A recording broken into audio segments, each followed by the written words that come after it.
I was not surprised, but intrigued to learn that this exists. Mm-hmm. It's been a growing problem since the mid-90s, really, because we live in a culture that is so technologically oriented. Right. It's been very hard to identify it as a serious problem, but I would say the vast majority of the clients who come to Restart are in denial.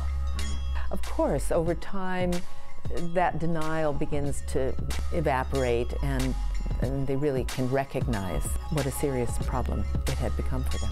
Yeah, so both my parents are addicts. They're both alcoholics. Growing up with an addict family, I stayed away from that. I chose video games technology. And what it's really about is that when the brain is overstimulated to produce dopamine, opiates, and the other neurochemicals that light up the pleasure pathways in the brain goes through an adjustment. It downregulates itself because it's trying to function. It wants you to function in a normal way. And that downregulation is called tolerance. But then the person who kind of wants to be experiencing the high isn't experiencing the high anymore. So then in order to experience the high, they're going to have to do even more, or more time spent, and thus, like with all addictions, it actually becomes worse over time for those people who are addicts. 15, 16 is when I plunged into it, like plunging into water, but it had been building for years before that. We need to have social time, face-to-face, not screen-mediated. You know, friendships with people that care about us, and we care about them, and we're interested in their lives. We need that, but screens often pull us away from that. I recognize being younger, taking the opportunity and the choice to play a video game or do something on my phone or computer instead of make the effort or go to something social, spend time with other people. Even family. You know, I'd be locked away in my room sometimes. Got even worse when I came into college. Kind of lost the motivation and drive to continue doing classes. Not only was I addicted and numbing everything out that I could with video games and YouTube and all sorts of technology stuff, but I also kind of wanted to kill myself every single day. I say that kind of lightly now because I no longer want to do that, and that is the furthest possible thing you can get from my mind. I took what was originally a medical leave, and then the following summer dropped entirely from the school, and I came home. My parents knew that they couldn't help me. They first need to detox and get healthy physically and learn some skills that they're lacking and develop a plan for how they're going to re-engage technology going forward. In this respect, it's kind of like an eating disorder. They're going to have to use technology, but they need to use it in a healthy way. An addict cannot get sober by themselves. It has been proven time and time and again that for an addict to get sober, they need the help of other addicts. You know, they can come here, be social, have fun, read, do constructive things that help keep them on track. So we've designed it, you know, there's a music room and there's a room with ping pong and other games. Where am I now? Here's the best way I can put it.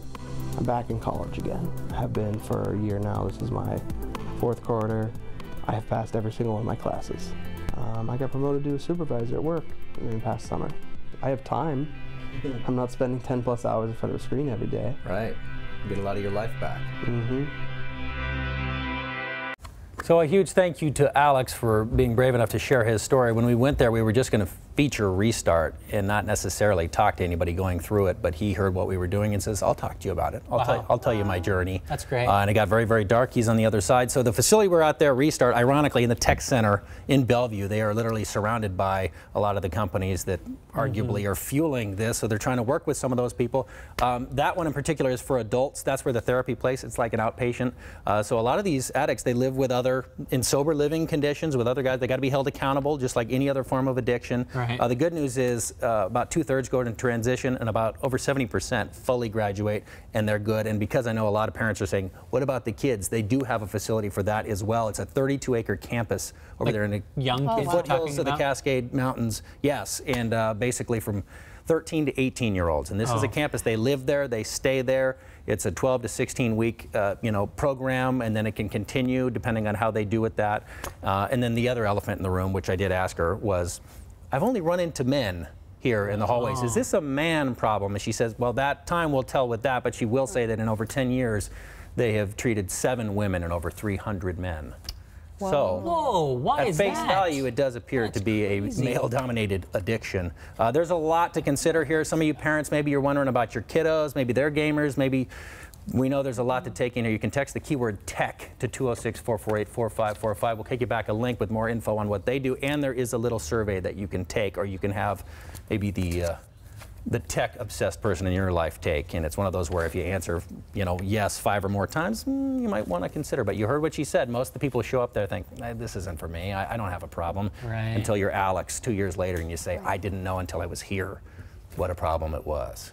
Well, Fascinating. Yeah.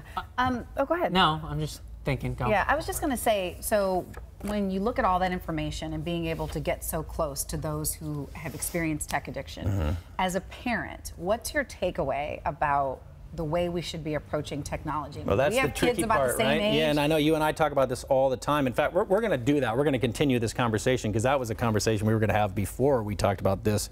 A lot of you are on the fence about when to get your kids' phones. It's no longer just whether you want to turn over the internet to them. It's you want the peace of mind. I want to know that I can reach out to my girls if and when I need them, or they can reach out to me.